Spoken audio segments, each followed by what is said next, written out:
Le thème que l'on va aborder, c'est le communisme et le satanisme, pour bien expliquer que c'est la même chose, sous deux mots différents. On va voir que l'origine du communisme, et on va voir aussi que le communisme a fait sa mutation vers le nouvel ordre mondial à travers des chapitres qui sont notamment la science et l'Église. C'est-à-dire que le communisme n'est pas que politique, je dirais, mais il a imprégné son venin dans différents tissus de la société et des tissus d'autant plus importants. Il s'agit de la science et de la religion. Bien entendu, la seule religion vraie étant victime du communisme et de ses attaques. Lénine disait que Dieu est l'ennemi personnel de la société communiste. Il y a ensuite une Italienne, une universitaire, qui s'appelle Cecilia Gatto-Trucchi, qui n'est pas, je dirais, connue en France, et qui est décédée en 2005, qui se serait soi-disant suicidée. Et sur les plateaux de télévision, donc en Italie, elle expliquait que il y a une évolution. Tout à l'heure, je parlais d'une évolution du communisme au nouvel ordre mondial. Elle expliquait avec des mots différents, c'est-à-dire qu'elle disait que nous sommes partis d'une société, on va dire, matérialiste et communiste pour aller vers une idéologie sataniste. Mais en montrant bien le lien qu'il y a entre les deux. Le nouvel ordre mondial est prégnant dans cette société comme effectivement une mutation du communisme, et on le voit notamment à travers Bush, qui est le premier à parler du nouvel ordre mondial le 11 septembre 1990, c'est-à-dire 11 ans avant le 11 septembre 2001. Ce sont des thèmes que j'aborde souvent dans mes livres, là je n'ai pas suffisamment de temps pour le faire, mais la numérologie compte énormément pour les satanistes. Et on va voir aussi que dans le communisme, les représentants, que ce soit, on le voit à travers Lénine, Trotsky et d'autres, ces gens avaient aussi une face cachée qui était celle du satanisme. C'est très important d'aborder ces sujets-là parce que, comme je vais le développer également, cette société est imprégnée du communisme. Et on le voit bien puisqu'on est en période électorale, il y a des thèmes que l'on ne peut pas aborder. Il y a des thèmes qu'on ne peut pas défendre. Un cas tout à fait simple, on est arrivé à un tel état de déliquescence dans la République qu'à l'heure actuelle, aucun des candidats ne parle du crime le plus abject, je dirais, celui de l'avortement. C'est-à-dire qu'il y a une accoutumance, on s'est fait aux idées communistes. Même si l'on n'est pas communiste, ces idées ont imprégné la société par la science, par la religion, et d'une manière tout à fait naturelle, eh bien on s'est habitué au crime le plus abject. C'est déjà une des victoires du communisme. Pour montrer la perversité de cette société, il suffit aussi de prendre, quand je parle du communisme et du nouvel ordre mondial, qui sont sous deux différents termes, deux différents vocables, la même chose, je prends aussi en exemple la citation d'Édouard Bernays, le neveu de Sigmund Freud, qui écrivait dans Propaganda en 1928. La manipulation consciente, intelligente des opinions et des habitudes organisées des masses joue un rôle important dans une société démocratique. Ceux qui manipulent ce mécanisme social imperceptible forment un gouvernement invisible qui dirige véritablement le pays. C'est-à-dire qu'en fait, la démocratie, Édouard Bernays parle de gens qui sont dans les alcôves, qui sont cachés et qui utilisent la manipulation mentale. Donc ça, il y a plus de, je dirais, il y a 90 ans qu'ils parlent de ça. Donc, je dirais que les choses ont évolué, en mal bien entendu.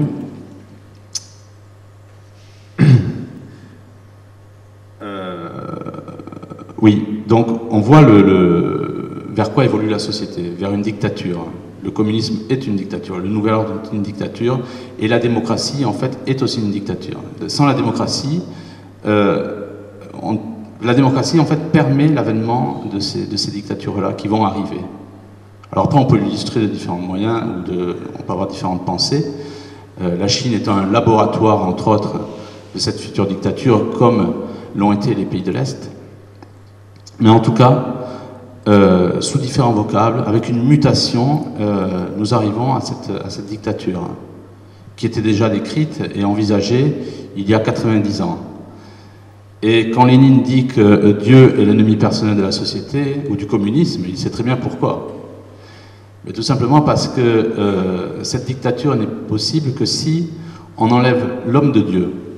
C'est pour ça qu'il y a tout intérêt à ce que l'homme sorte de la religion catholique, la religion des miracles, puisqu'il perd tout contact avec le ciel. Donc il est complètement libre, je dirais, pour une société sans valeur, une société sans lien, une société sans religion, pour être lâché, je dirais, en pâture à la future dictature. Et je précise d'ailleurs que les pays de l'Est, où le communisme, effectivement, était l'idéologie qui dominait, dominatrice, c'était aussi des laboratoires. Le communisme n'est pas mort, il a fait sa mutation. Il va imprégner toute la société. Et on le voit, comme je disais, j'ai fait 2 livres aussi sur les géants et l'Atlantide et sur l'île de Pâques. Ce sont des sujets, si vous voulez les étudier à fond, vous êtes obligé de réfléchir, d'avoir une grille de lecture qui est celle de la religion. Et le communisme empêche ça. Empêche ça. À l'heure actuelle, par exemple, si vous voulez faire sensation, vous pouvez aussi bien dire que la Terre a 6000 ans. C'est ce que pensaient tous les scientifiques jusqu'à la Révolution française. Le fait de penser que la Terre a 4 milliards d'années, c'est une idée qui est nouvelle et qui date des années 60. Mais à l'heure actuelle, on s'est habitué à ce mensonge. Et on va voir effectivement aussi que Marx a aidé au darwinisme, parce que Darwin n'avait aucun succès, et c'est Marx qui l'a publicité. Donc on voit comment le communisme évolue, comment il transpire dans la société, et comment il amène les esprits. Et ça, c'est tout à fait... c'est-à-dire qu'on s'est habitué à ce mensonge-là, et on n'ose même plus mettre la vérité en avant. Moi, je le vois bien, dans le milieu même catho-tradi, parler des géants, parler du créationnisme, c'est une chose que j'ai pu faire parce que j'ai eu quelqu'un qui m'a épaulé dans cette démarche, qui s'appelle Serge de Beketch. Mais je peux vous dire que même dans le milieu catho-tradi, on n'ose pas parler de ces sujets-là. On n'ose pas parler du satanisme. On a peur de dire que la franc-maçonnerie est sataniste.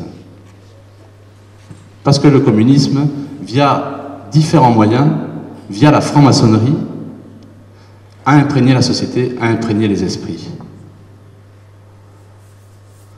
Et comme l'homme, effectivement, n'a plus de religion, et bien, pour s'opposer à quelque chose de surnaturel, il faut du surnaturel, donc on est d'avance perdant. Donc, les communistes sont les descendants des Illuminati. Donc les Illuminati, en 2 mots, c'est un ordre sataniste qui est né le 1er mai 1776, qui a été aboli en 1785 et qui avait pour but, donc c'était Weishaupt qui a créé ça, qui était financé par Adam Rothschild. Donc ça, je fais très simple. Et donc le but des Illuminati, c'était la conspiration, c'était de faire tomber le trône et l'autel, donc c'était déjà un but anti-religieux.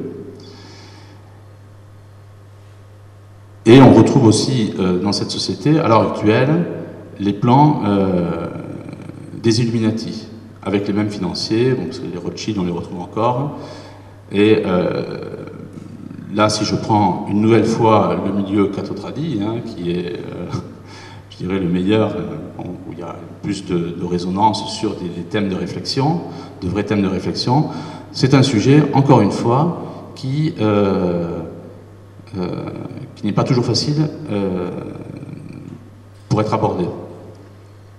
Donc, je prends une citation de William Guicard, qui était un officier de marine canadien dans les années 50, très connu pour avoir écrit Les pions sur l'échiquier.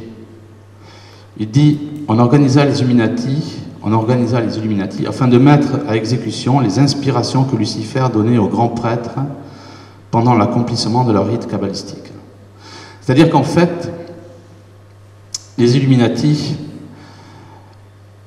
ont servi, et je vais démontrer qu'Illuminati et communisme c'est la même chose, les Illuminati ont servi de transition entre Satan et la franc-maçonnerie. Et on le voit bien, les plans des francs-maçons sont des plans qui se préparent 200, 300 ans avant. Donc c'est que ces gens croient bien à quelque chose de surnaturel.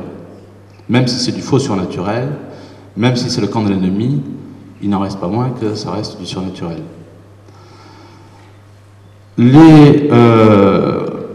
Pour faire bref, les Illuminati sont satanistes. Bien entendu, Weishaupt, en 1771, a écrit le Testament de Satan et il disait que le secret de la franc-maçonnerie était le culte voué à Lucifer. C'est ce que confirment aussi bien d'autres personnes, mais une personne de taille qui parle de cela 100 ans après, en 1871, dans Moral et Dogma, c'est Albert Pike, qui dit que la franc-maçonnerie se présente comme un sphinx, une partie enterrée dans les sables, et que le vrai mystère de la franc-maçonnerie, c'est l'adoration, entre guillemets, donc, pour Satan. Donc il y a une constance, et puis il y a différentes revues maçonniques qui parlent de ça. Comme en 1883, la Rivista de la Massoneria en Italie, qui parle des Carbonari, et qui explique que les Carbonari, donc, ils appartiennent à la supramaçonnerie, sont satanistes. Donc pour démontrer que, on voit bien en quelques mots que la maçonnerie c'est la contre-église, hein. La maçonnerie est satanique, donc on le démontre à travers ces quelques réflexions. Il faut maintenant dire que le lien qu'il y a entre les Illuminati, la franc-maçonnerie et le communisme. Alors quand on regarde par exemple les Illuminati, leur but c'est la suppression de la religion. C'est la création d'un monde sans nation, c'est-à-dire un grand village mondial. C'est la suppression de la famille, c'est l'éducation par la société des enfants, c'est l'abolition, je dirais, de la propriété privée. Tout ça s'est annoncé déjà en 1771 dans ce livre dont j'ai fait référence il y a quelques minutes, qui s'appelle le Testament de Satan de Weishaupt. Et si vous prenez ça, et que vous prenez l'idéologie communiste et le manifeste du Parti communiste écrit en 1848 par Karl Marx, eh bien c'est exactement un copier-coller. C'est un copier-coller. Et si vous prenez ce qui se passe dans notre monde à l'heure actuelle, qu'avait déjà annoncé Bardèche au lendemain de la Seconde Guerre mondiale, de Nuremberg à la terre promise, on voit que tous ces gens qui ont prophétisé l'ont fait avec grande justesse, tout simplement parce qu'ils connaissaient les raisons de ce monde satanique. Et l'Europe n'est que l'émanescence de ce satanisme que l'on retrouve dans la franc-maçonnerie, dans le communisme et chez les Illuminati. Nous sommes à l'heure actuelle dans une société où, tout à l'heure encore, je parlais avec un papa qui me disait « Est-ce que je peux enseigner le créationnisme à mes enfants? Est-ce que je peux enseigner à mes enfants que les hommes ont connu les dinosaures ?» Nous voyons bien effectivement que l'éducation des enfants, à laquelle les Illuminati voulaient nous soustraire, à laquelle les communistes voulaient nous soustraire, il y a une continuité à cela, et cette société qui est une société démocratique, c'est-à-dire une société qui prépare au nouvel ordre mondial, qui prépare à la prochaine dictature, prévoit bien tous les plans qui étaient annoncés, je dirais, il y a plus de 200 ans par les Illuminati. Donc c'est pour ça que le communisme est bien quelque chose de sataniste. Parce que il est la lutte contre Dieu, il est la lutte contre l'homme. L'homme ne peut pas exister dans le communisme. Et d'ailleurs, ce n'est pas un hasard si Léon XIII, déjà dans son encyclique Quod Apostolici, donc le 28 décembre 1878, pointait du doigt cette forme effectivement sataniste qu'est le communisme en l'interdisant. Le Vatican aussi interdit la franc-maçonnerie. Donc Léon XIII écrit, je vais vous le lire, ce qui est écrit dans le Code Apostolici: « Vous comprenez sans peine, vénérables frères, que nous parlons de la secte de ces hommes qui s'appellent diversement et de noms presque barbares, socialistes, communistes et nihilistes, et qui, répandus par toute la terre, est liée étroitement entre eux par un pacte inique, ne demandant plus désormais leur force aux ténèbres, de réunions occultes, mais se produisant au jour publiquement et en toute confiance, s'efforçant de mener à bout le dessein qu'ils ont formé depuis longtemps, de bouleverser les fondements de la société civile. Ce sont eux, assurément, qui, selon que l'atteste la parole divine, souillent toute chair, méprisant toute domination et blasphèment toute majesté. » Donc l'Église avait déjà compris depuis longtemps que le communisme est un danger pour l'homme, pour l'âme et pour la société.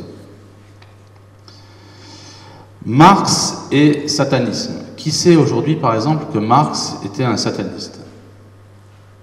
C'est-à-dire que pour arriver à dire que le communisme est sataniste, donc on le démontre à travers différents exemples sur des plans, sur des programmes qui sont des programmes qui mènent la société, je dirais, à la prochaine dictature. Et si j'avais voulu aller plus loin, j'aurais dit que, et c'est le but des Illuminati, pour amener à l'avènement de l'Antéchrist. Parce que ces gens sont surnaturels, mais dans le camp de l'ennemi. C'est ce qu'ils ne disent pas.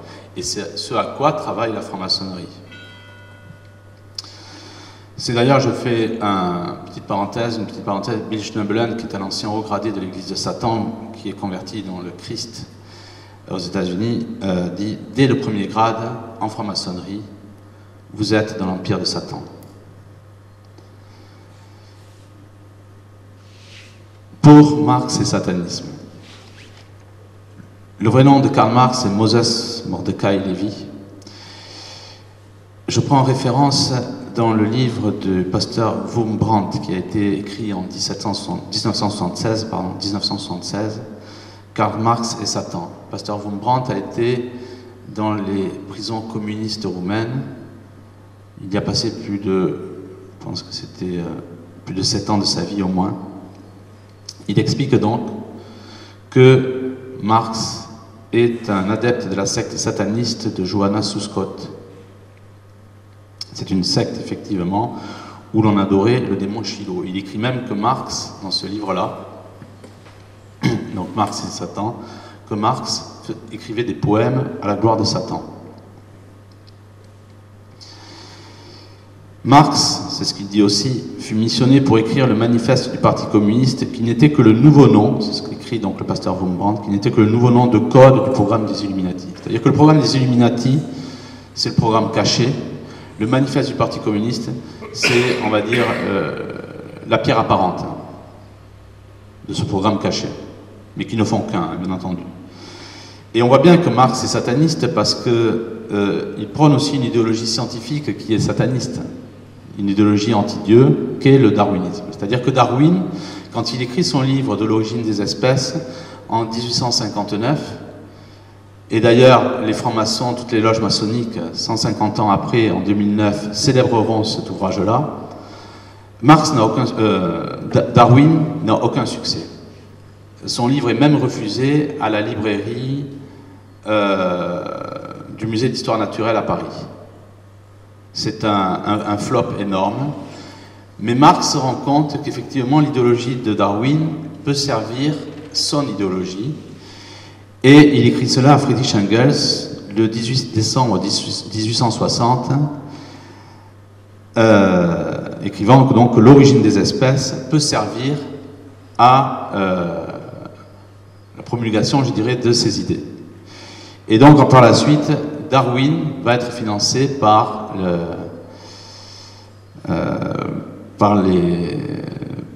Rothschild. D'ailleurs, ce qui est tout à fait étonnant, pour vous dire que le monde, et là j'attire toute votre attention, vous avez un homme qui est un des proches de la famille royale d'Angleterre, dont je pense qu'il n'est pas nécessaire de justifier la religion, si tant est qu'il en ait qu'une, Epstein. Epstein a été un homme qui a été accusé de pédosatanisme et qui est donc un proche du prince William d'Angleterre. On le voit en photo avec le prince sur des yachts en Thaïlande, des choses comme ça. Et Epstein est un milliardaire qui fait ses festivités sur des îles, etc. Bon, passons.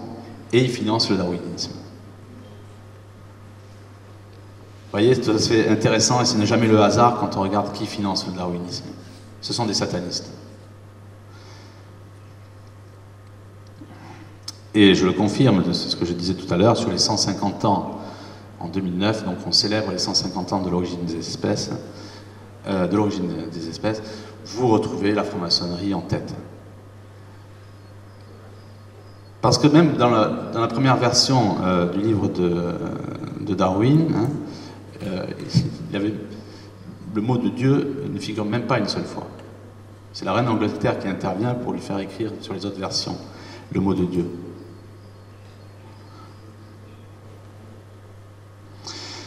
Je précise, oui, aussi un élément qui est très important pour dire que le darwinisme permet de façonner les esprits. C'est qu'avant l'instauration du communisme en Chine, on a commencé par implanter le darwinisme. C'est-à-dire que pour permettre l'implantation du communisme en Chine, on a commencé par implanter le darwinisme. Alors, exemple très simple, le nom de Darwin et de ses études apparaît pour la première fois dans un quotidien de Shanghai en 1873. Il faut attendre 1920 pour que de l'origine des espèces soit traduit en chinois. Si on n'avait pas commencé par le darwinisme, on n'aurait pas pu atteindre le communisme en Chine. Et ça illustre encore une fois, ça démontre ce que je vous disais tout à l'heure. Pour arriver à une dictature mondiale, on est obligé, entre guillemets, de communiser les esprits, de rendre les esprits communistes. Et je le répète lourdement parce que c'est très important, même au sein de la famille catholique traditionnelle, il devient, je dirais, un peu difficile, ou il est un peu difficile de dire la Terre a 6000 ans.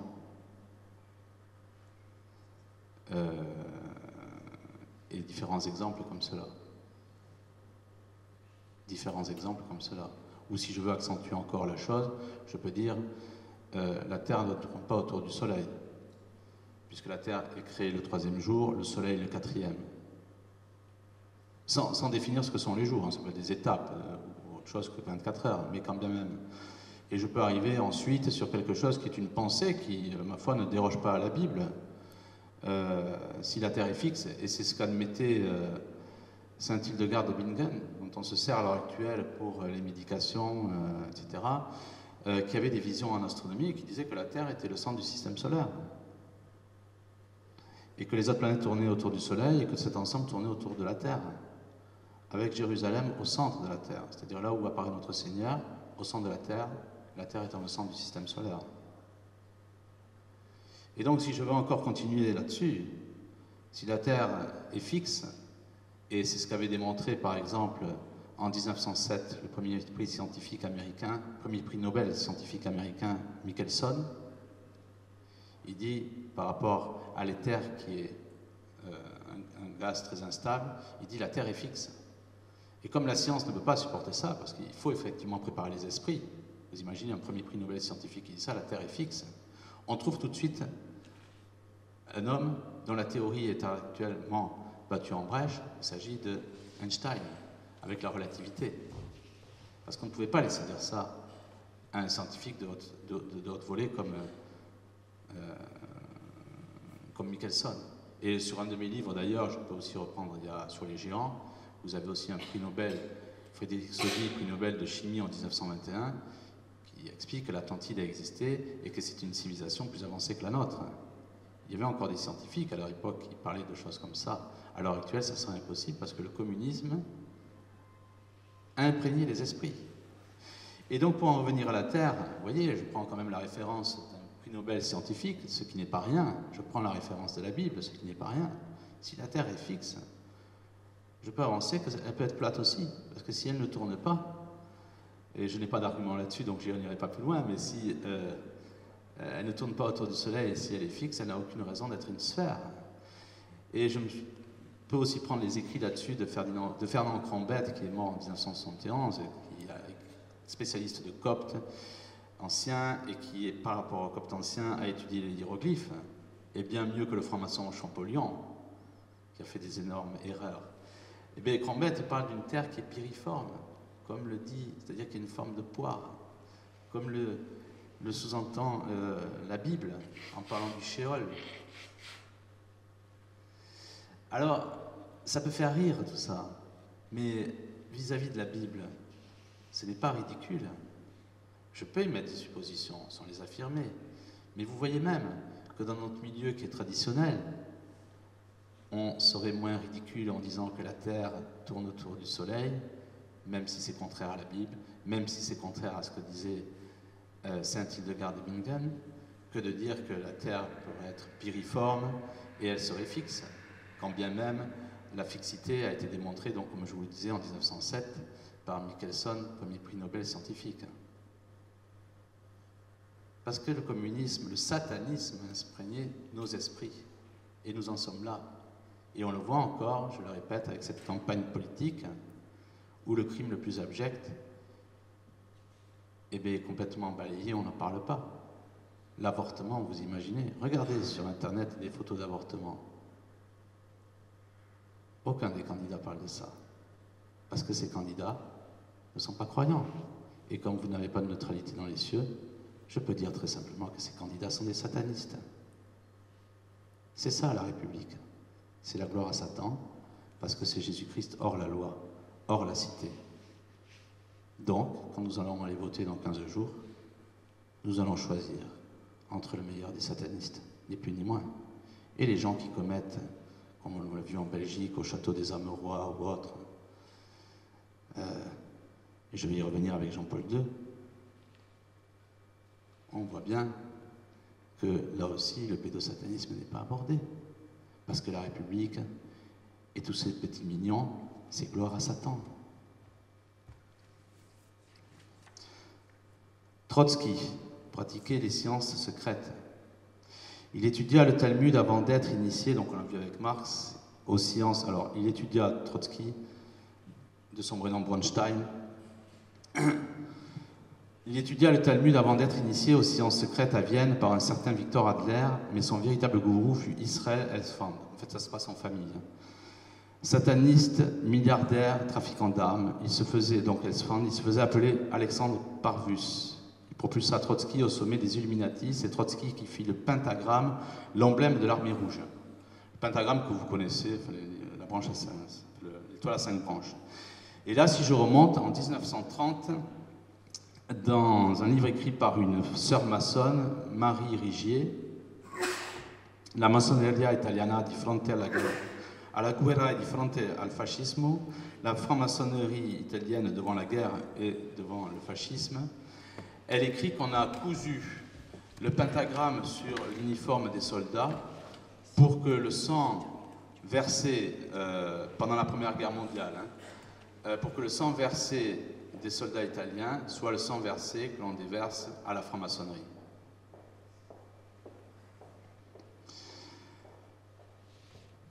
Staline, qui avait été initié, aussi c'est tout à fait intéressant de voir que Staline a été initié à un monastère tibétain, était adepte de l'art du yiking, un don divinatoire. Tous les criminels et responsables communistes s'en sont remis à la numérologie kabbalistique pour mystifier leurs actes et leur conférer une valeur sacrée. Alors ça, c'est écrit sur Trotsky et sur Staline, pas par le pasteur Wurmbrandt, donc qui disait que Marx était sataniste. C'est écrit par un dissident communiste dans un livre qui s'appelle Sous le signe du scorpion, qui est sorti en 2016, donc il y a un an. Il s'appelle Juri ou Juri Lina. C'est un écrivain suédois. La franc-maçonnerie est sataniste, donc je vous disais, et on retrouve effectivement Lénine qui adhère au Bnei Brit, franc-maçonnerie juive, créée si j'ai bonne mémoire, dans les années 1850. Et j'ai trouvé que Lénine avait même financé la construction du Grand Orient de France à Paris. D'ailleurs, amusez-vous à faire une chose, enfin amusez-vous, c'est pas drôle, mais De Beketch disait la franc-maçonnerie, c'est la courroie de transmission du pédosatanisme.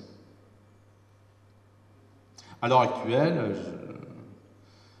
vous êtes créationniste, vous enseignez à vos enfants que l'homme a connu les dinosaures, hein, c'est ce qu'on mentionne dans la Bible, dans Job 45 avec le Béhémoth, notamment. C'est très grave. Mais si vous êtes pédosataniste et franc-maçon, je pense que vous êtes quand même un bon républicain, mais je dirais pas un peu plus. Bon. En tout cas, De Beketch disait ça. Il disait très clairement que la franc-maçonnerie cachait le pédosatanisme. Il prenait d'ailleurs, si j'ai bonne mémoire, le cas d'un homme qui était en France, qui nous avait, qui était passé un peu comme ça. Bien sûr, on n'en avait pas parlé. Hein. Qui était un des entraîneurs de l'équipe de basket de jeunes filles, notamment de la mairie de Saint-Ouen, chez qui on avait donc mairie de Saint-Ouen qui était communiste. Et on avait retrouvé des cadavres dans son jardin, cadavres d'enfants bien sûr. Et ce gars-là n'avait jamais rien eu. Ça, je le rencontre dans mon livre Pédosatanisme et franc-maçonnerie. J'ai oublié le nom comme ça momentanément de cette personne, mais vous voyez à l'heure actuelle en France, les écoles qui sont hors contrat, les écoles catholiques, ont du souci à se faire. Mais vous prenez le cas par exemple de gens comme ça qui sont des criminels de haut vol, des criminels d'enfants, du tout par exemple, qui sait qu'il a été lâché malgré l'opinion de son d'un psychiatre, il a été relâché une première fois par le roi des Belges. On voit bien vers quoi avance cette société, on le voit bien.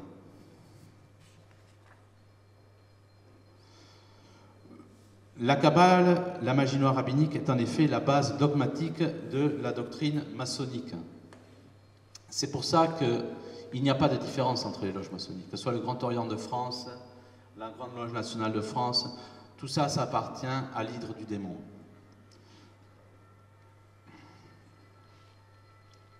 Ça, la franc-maçonnerie descend des Illuminati, et le fond spirituel de la maçonnerie, c'est la magie noire rabbinique, la Kabbale. D'ailleurs, il est tout à fait intéressant de voir que le rabbin américain Isaac Wise dit « La franc-maçonnerie est une institution juive dont l'histoire, les grades, les fonctions, les modes de ralliement et les lois sont absolument juifs. » En début d'exposé, je vous ai dit qu'on allait aborder le communisme pour montrer l'influence de ce satanisme dans la science. Effectivement, je vous avais dit que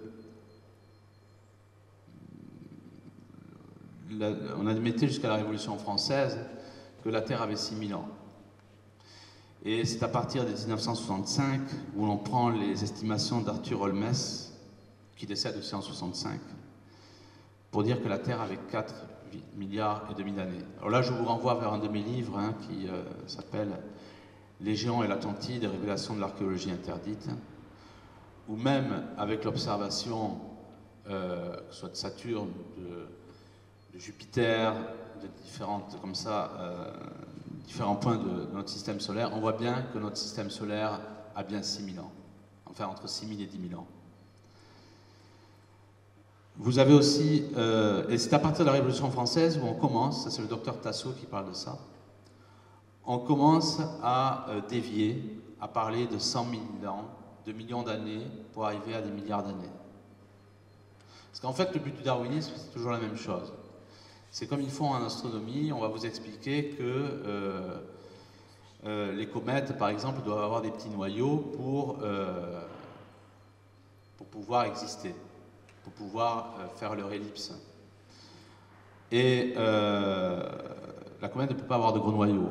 Mais dans un univers qui aurait 4 milliards d'années, étant donné la consommation du noyau de la comète, on est obligé d'inventer quelque chose.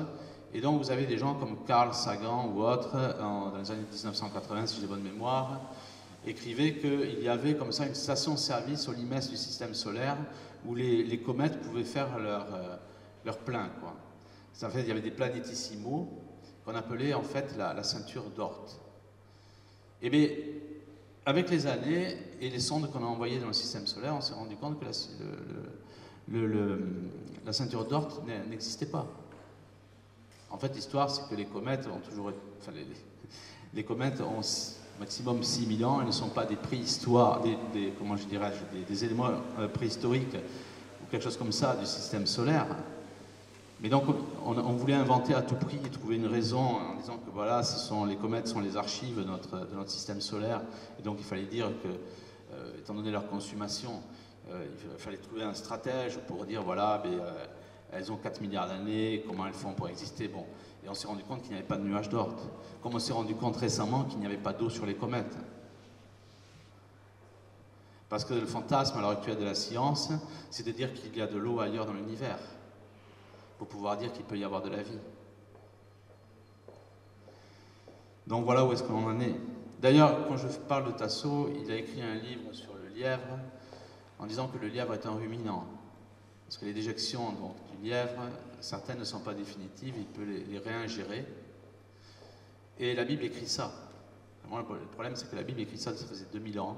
Et la science se moquait de la Bible en disant « Mais regardez ce qu'écrit la Bible.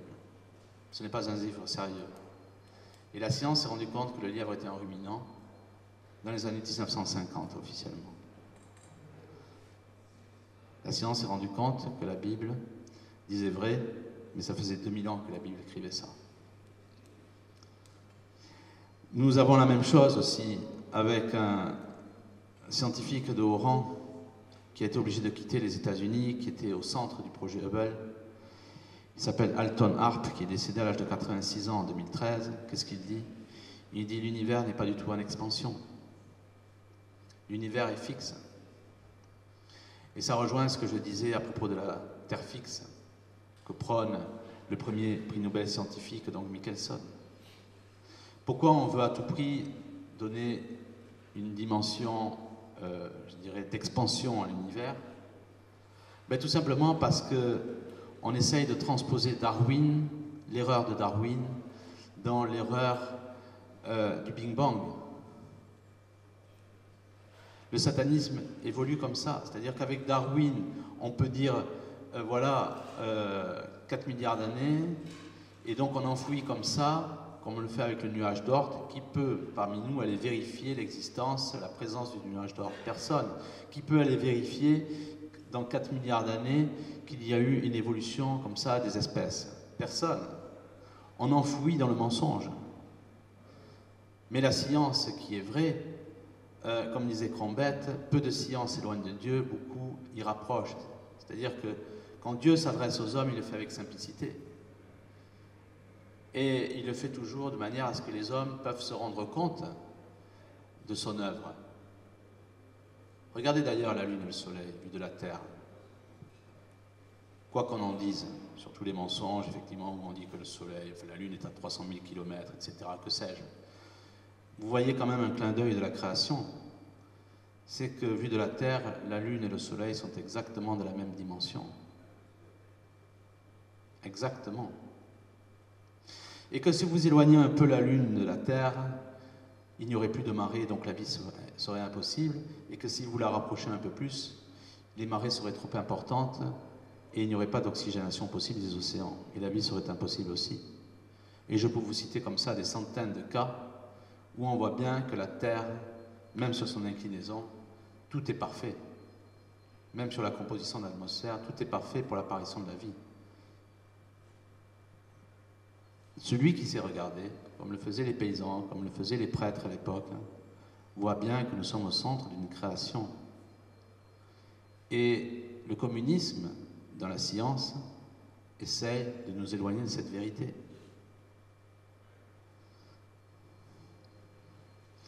On le voit avec un cas très précis, l'histoire du British Museum, qui avait la charge de démontrer l'inexistence ou l'erreur, si on peut dire, du linceul de Turin.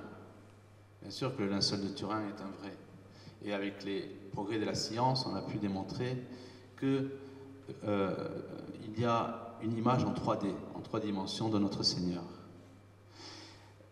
Le British Museum a voulu démontrer que c'était un faux. Mais qui sait par exemple qu'au British Museum, il y avait le crâne d'un faux chaînon manquant, je dirais, c'est-à-dire les tablettes du British Museum abritaient le crâne de l'homme de Piltdown, qui avait été découvert donc par Charles Dawson en 1899.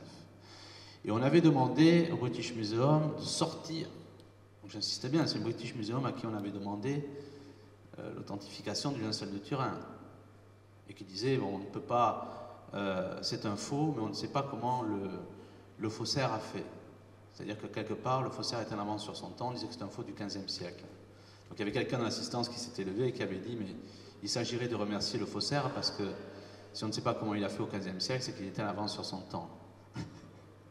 Mais en tout cas, c'est le British Museum. Vous voyez un peu l'insolence de ces satanistes, hein, de ces francs-maçons répugnants,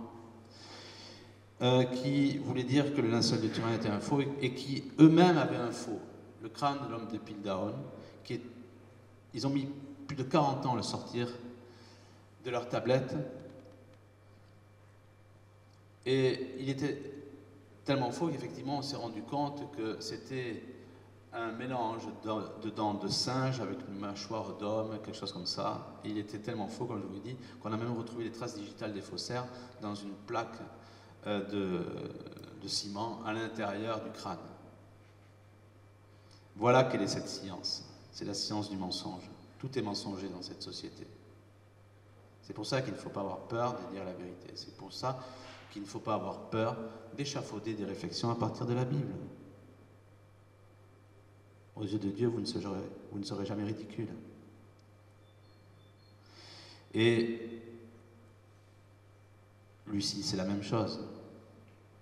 Lucie, c'est la même chose. C'est un mélange d'ossements de singe et d'homme.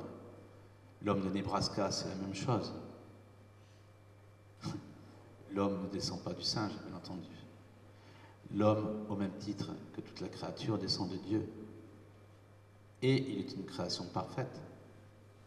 Il est une création parfaite. Alors, avec tous ces mensonges, on se rend compte aussi que les géants, on n'en parle pas, alors que la Bible en parle à 17 reprises et on connaît un peu Goliath quand même. Tout simplement pourquoi? Parce que si des hommes de 4-5 mètres avaient existé, ou ont existé, comme la Bible le dit, on se pose la question tout de suite de savoir est-ce qu'ils ont fréquenté, est-ce qu'ils ont connu, est-ce qu'ils ont côtoyé ces hommes-là de 4-5 mètres, d'autres formes gigantesques. Et donc, est-ce qu'ils ont connu les dinosaures, comme la Bible le dit en Job 45. Et s'ils ont connu les dinosaures, est-ce que les dinosaures ont réellement disparu il y a 60-70 millions d'années? Et si les dinosaures n'ont pas disparu il y a 60-70 millions d'années, est-ce que la Terre a réellement 4 milliards d'années? Donc vous voyez où ce mensonge scientifique, ce mensonge satanique, qui nous vient de Marx et de Darwin, jusqu'où ça nous mène à l'heure actuelle. Et l'histoire de l'île de Pâques, c'est exactement la même chose. Mon dernier ouvrage, qui s'appelle Le mystère de l'île de Pâques et la lumière du créationnisme, démontre que l'on fait planer des faux mystères sur l'île de Pâques. La bonne grille de lecture sur l'île de Pâques, c'est le déluge.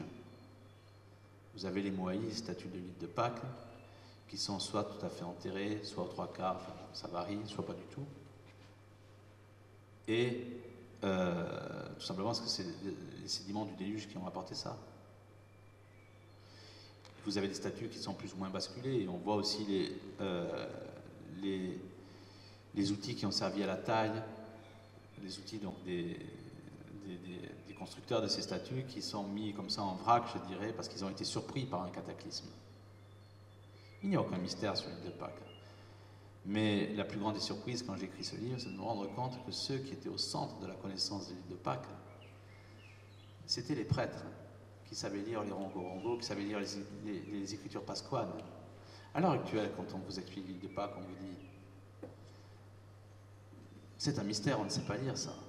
Mais si, des prêtres ont su lire les écritures de l'île de Pâques. Fernand Crombet, dont je vous ai parlé tout à l'heure, qui est un très grand linguiste, qui est décédé en 71, qui a su lire le copte ancien, qui a su lire les hiéroglyphes et a retrouvé l'histoire de l'Atlantide écrite sur des temples égyptiens, savait lire les écritures de l'île de Pâques. C'est-à-dire qu'à l'heure actuelle, les Illuminati, les communistes, toute cette pègre malfaisante, sataniste, préfèrent nous laisser dans l'ignorance et nous servir le darwinisme à nauseum, et eux se gardent les bonnes interprétations, effectivement, de l'histoire de l'humanité. Parce que les Rockefeller, les Rothschild, connaissent très bien l'histoire de l'humanité, connaissent très bien tout ça. Et comme ils veulent arriver à une dictature finale, il s'agit de nous couper de Dieu, donc on nous sert Darwin et tous ces mensonges. Vatican II, communisme et satanisme. On peut prendre la Salette déjà, puisque Vatican II, c'est le communisme dans l'Église. La Salette, 12 ans avant Lourdes, la première fois où Notre-Dame apparaît en pleurs, en 1846, qui dit que Rome sera le siège de l'Antéchrist.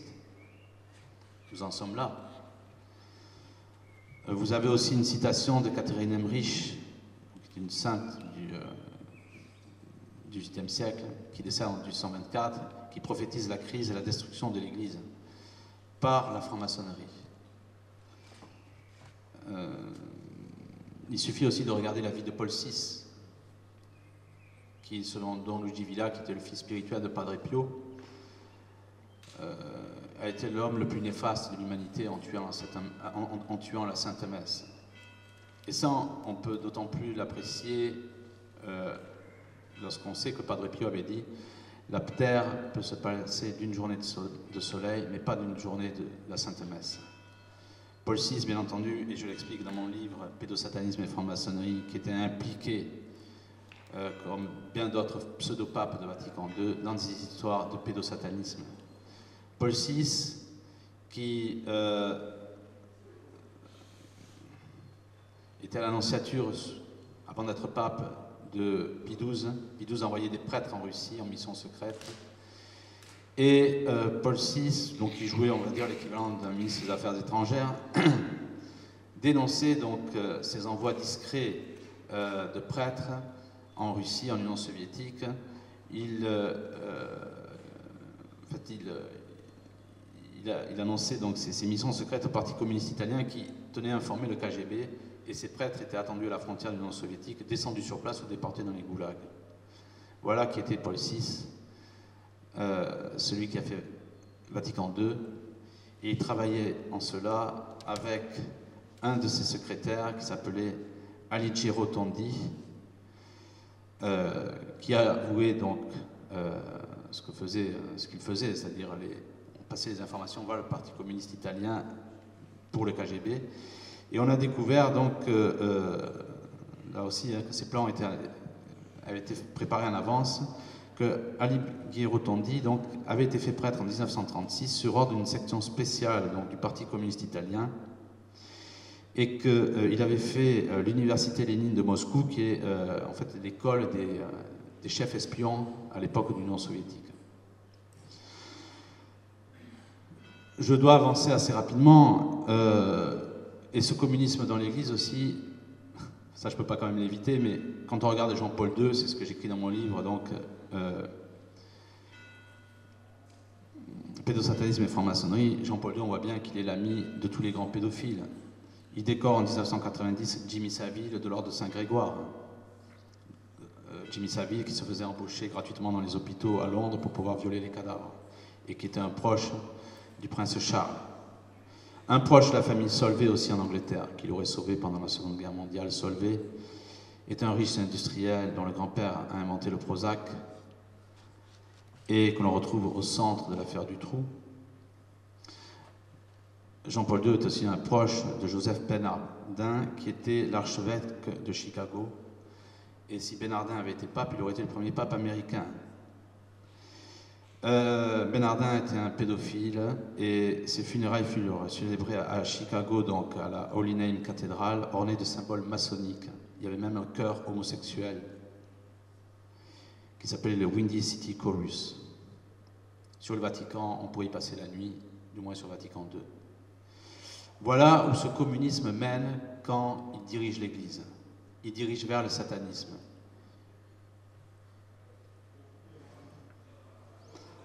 Pour Benoît XVI, je vous invite à regarder ses mitres. Lorsqu'il est fait pape,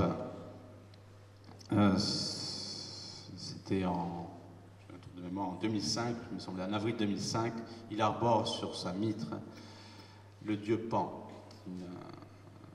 qui est un démon de l'Antiquité. C'est Don Luigi Villa, donc le fils de Padre Pio, qui parle de ça.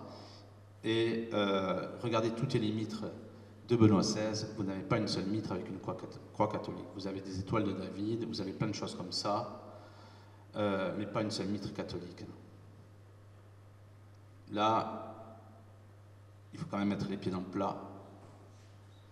La fraternité Saint-Pédis, qui se veut quand même traditionnelle et qui a d'excellents prêtres, des prêtres uniques, avant de s'occuper de l'islam, ferait mieux de faire le ménage avec ces prêtres, ces prêtres et non seulement aussi ces papes satanistes qui sont des faux papes.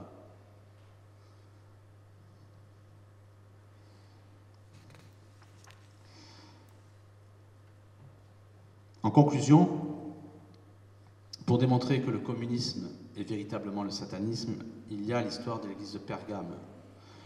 Dans Apocalypse 2,13, le Christ dit à Saint Jean, à Saint Paul, pardon, il lui dit cette phrase-là, « Je sais où tu habites », donc c'est Saint Paul qui retranscrit.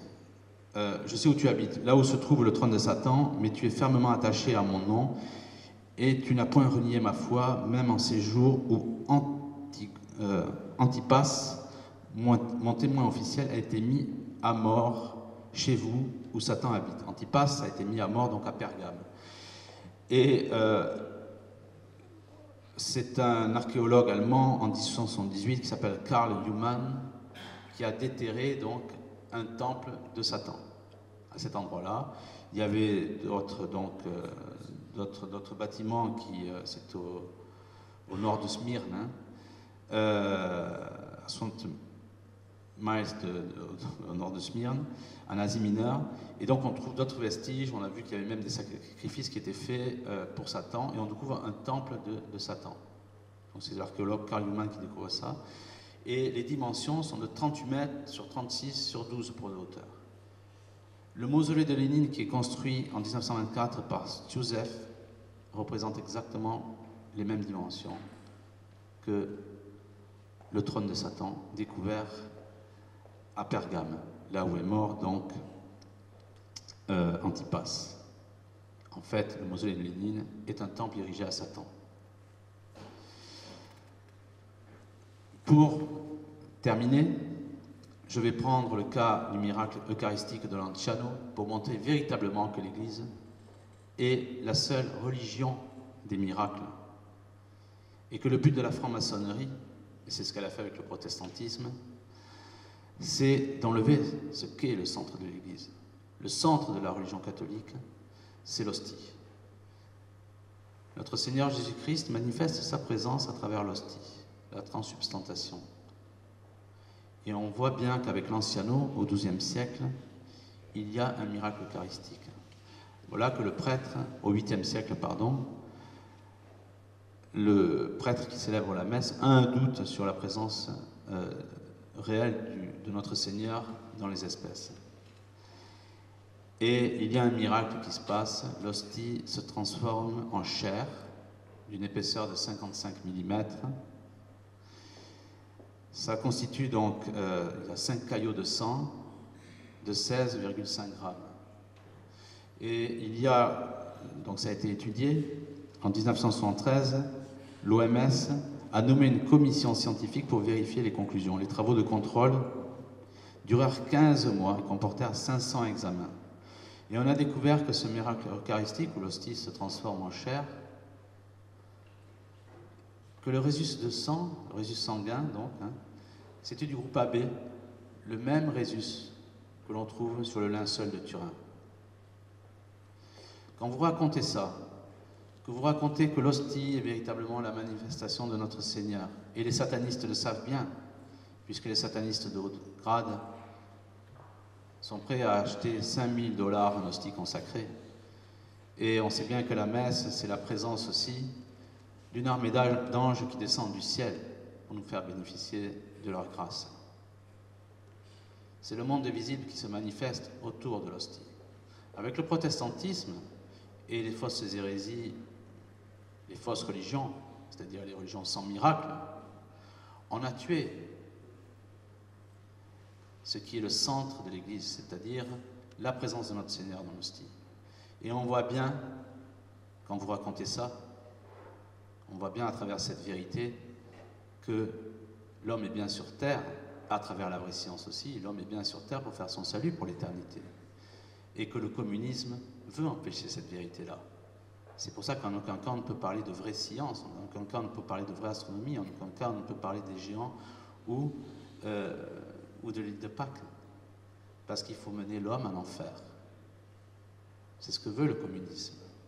Mais avant de nous mener en enfer, il veut effectivement mener l'homme à la dictature, parce que l'homme est le centre de la création. Et Satan veut détruire cette création-là.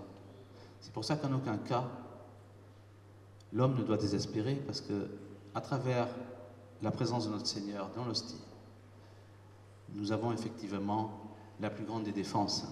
Et il faut toujours dire la vérité par rapport à la Bible. Dire par exemple que la terre a 6000 ans. Pourquoi pas que la terre soit piriforme, etc. Que l'homme ne descend pas du singe. Parce que ce n'est surtout pas dans les élections où on trouvera la lueur d'une vérité, mais c'est seulement dans la Bible et dans l'hostie que réside la vérité. Je vous remercie de m'avoir écouté.